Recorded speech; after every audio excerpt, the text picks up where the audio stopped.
नमस्कार दोस्तों।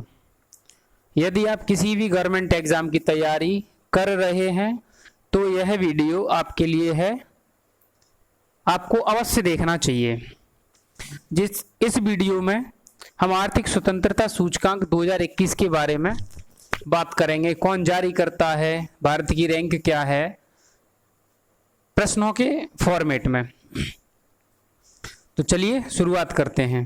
पहला प्रश्न होगा आपका, आर्थिक स्वतंत्रता सूचकांक यानी वर्ल्ड इकोनॉमिक फ्रीडम इंडेक्स 2021 में भारत की रैंक कितनी है? ऑप्शन नंबर ए 121, बी 122, 120 या फिर 123। तो दोस्तों, इकोनॉमिक फ्रीडम इंडेक्स 2021 में भारत की रैंक 121वीं है, यानी प्रश्न संख्या 1 का सही विकल्प ए होगा, 121। अगला प्रश्न, आर्थिक स्वतंत्रता सूचकांक 2021 में कौन सा संस्करण जारी किया गया है? यानी 2021 में कौन सा संस्करण आया है? 27वां, 28वां, 29वां या फिर 30वां?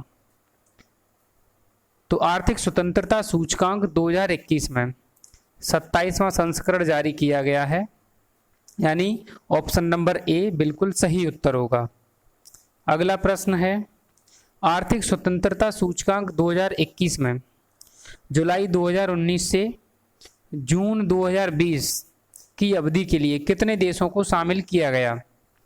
181, 182, 183 या फिर 184? तो आर्थिक स्वतंत्रता सूचकांक 2021 में 184 देशों को शामिल किया गया, यानी प्रश्न संख्या 3 का सही उत्तर होगा ऑप्शन नंबर डी। अगला प्रश्न है, आर्थिक स्वतंत्रता सूचकांक कौन जारी करता है? Heritage foundation, Melinda Gates foundation, Gavi foundation या फिर इनमें से कोई नहीं? दोस्तों, इकोनॉमिक फ्रीडम इंडेक्स आपका हेरिटेज फाउंडेशन जारी करता है, यानी ऑप्शन नंबर ए बिल्कुल सही उत्तर होगा। अगला प्रश्न होगा, आर्थिक स्वतंत्रता सूचकांक 2021 में प्रथम स्थान पर कौन सा देश रहा? सिंगापुर, न्यूजीलैंड, ऑस्ट्रेलिया या फिर स्विट्जरलैंड? तो प्रश्न संख्या 5 का सही उत्तर होगा ऑप्शन नंबर ए, यानी आर्थिक स्वतंत्रता सूचकांक 2021 में सिंगापुर टॉप पर रहा। प्रश्न संख्या 6, हेरिटेज फाउंडेशन ने पहली बार किस देश को अपनी रैंकिंग से बाहर करने का फैसला किया? ताइवान, हांगकांग, ईरान या फिर चीन? तो हेरिटेज फाउंडेशन ने पहली बार इस इंडेक्स से हांगकांग को बाहर किया था, यानी प्रश्न संख्या 6 का सही उत्तर होगा ऑप्शन नंबर बी।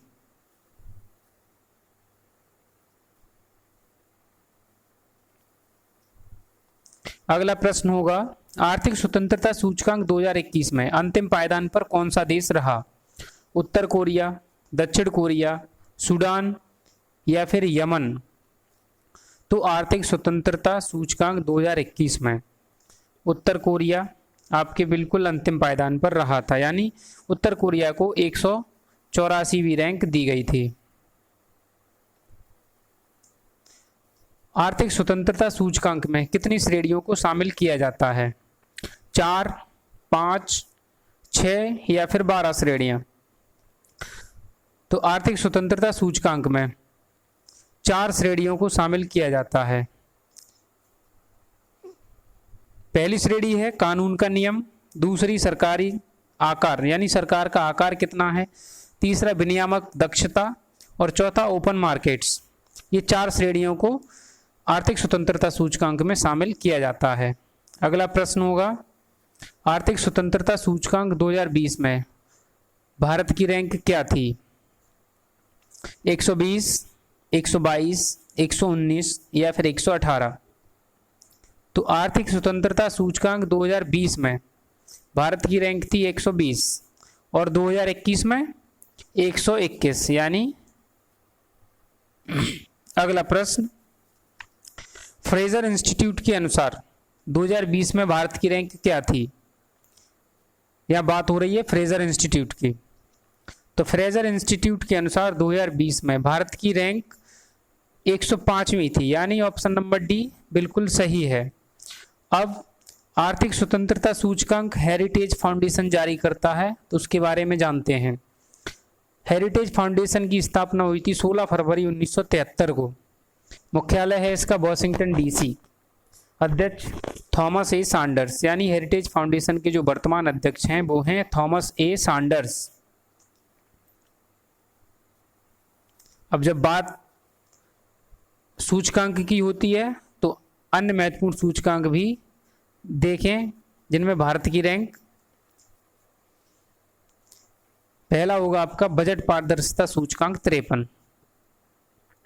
पर्यावरण प्रदर्शन सूचकांक में भारत की रैंक है 168वीं। यह बहुत ही महत्वपूर्ण सूचकांक हैं, आपको याद रखने चाहिए। विश्व प्रेस स्वतंत्रता सूचकांक में भारत की रैंक है 142। विश्व खुशहाली सूचकांक 144। विश्व भुखमरी सूचकांक में भारत की रैंक है 94, यानी 94। ईज ऑफ डूइंग बिजनेस 63वीं रैंक है भारत की। जलवायु सूचकांक में 7वीं रैंक है भारत की। एवं विश्व जोखिम सूचकांक में 89वें नंबर पे है भारत। एवं लोकतंत्र सूचकांक में 53वीं रैंक आई है भारत की, 53।